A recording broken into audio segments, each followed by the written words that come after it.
Hello again, everybody, and welcome in the second part of chapter Equilibria.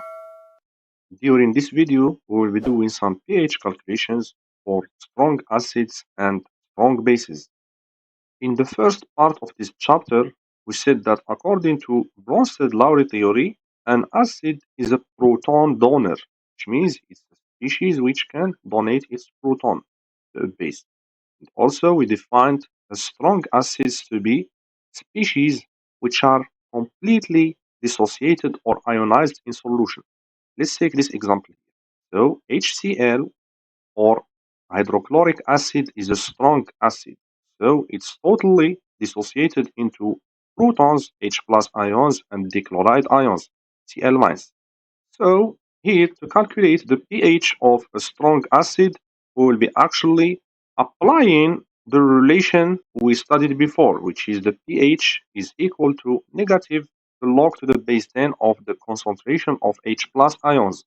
But here we will be doing an assumption, which is that the concentration of H plus ions, which arises from the ionization of water molecules, is very small compared with the ions arising from the acid. So once we know the concentration of H plus ions, which is actually in this case equal to the concentration of the acid, we will be applying the formula to calculate the pH by replacing the value of H plus ions. Let's see now how can we calculate the pH value for a strong base. As for the strong acids, strong bases are completely ionized in solution or dissociated in solution. Let's take this example here. Here we have the sodium hydroxide base, which is NaOH. It will be totally dissociated in water to give the Na plus ions and hydroxide ions. And once it's totally ionized, this means that the concentration of OH minus ions will be equal to the concentration of NaOH. By using the ionic product of water, which means the relation of Kw, which is equal to the concentration of H plus ions times the concentration of OH minus ions, we can rearrange this equation in a way to find the concentration of H plus ions, which means from this equation here, we can write that the H plus ions concentration is equal to the ionic product of water over the concentration of OH minus ions. This means that by knowing or by calculating the H plus ions from the value of Kw, which is equal to 1 times 10 to the power negative 14 at room temperature, then the concentration of OH minus, which is actually equal to the concentration of the base, we can calculate the concentration of the H plus ions. Then from the value of the concentration of H plus ions, we can calculate the pH. Let's see now this worked example. Let's read the question. Calculate the pH of a solution of sodium hydroxide of concentration 0.05 mole per decimeter cube. So the equation for this reaction is NaOH,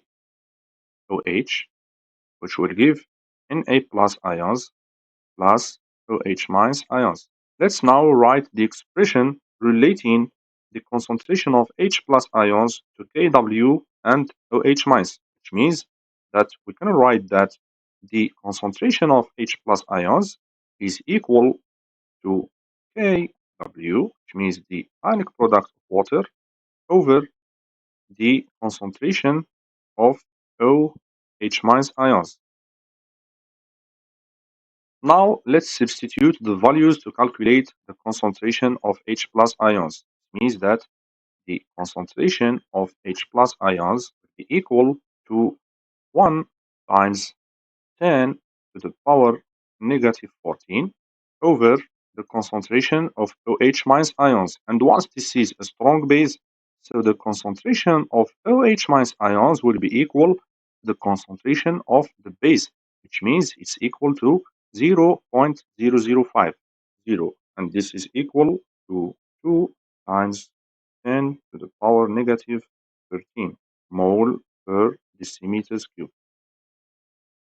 Now let's apply our formula for the calculation of pH. We know that the pH value is equal to negative log to the base 10 of the concentration of H plus ions, which means be equal to negative log to the base 10 of 2 times 10 to the power negative 13, which is equal to 12.7. This is how we can calculate the pH of a strong base. So this is all for this video. Thank you for watching, and please don't forget to share, subscribe, and like the video.